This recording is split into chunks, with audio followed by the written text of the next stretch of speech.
Okey, sekarang ni kita berada di Festival Halal Uniza. Jadi kita nak tengok apa yang menarik kat sini. Jom ikut saya, jom. Kat sini kita ada banyak sangat booth yang best-best. Dan juga ada satu booth ni Insaf Food yang menjual nasi Arab, kambing dan sebagainya.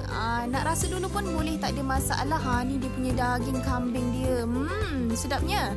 Bukan tu je, ada juga aktiviti-aktiviti lain seperti kita ada aktiviti memanah. Kalau macam tak tahu dia boleh ajar kan. Ada juga aktiviti naik kuda. Lepas tu ada main pin bowling dan juga bola jaring. Kalau macam budak-budak nak main bola pun boleh kat sini. Dan kita juga ada forum berkenaan dengan makanan halal.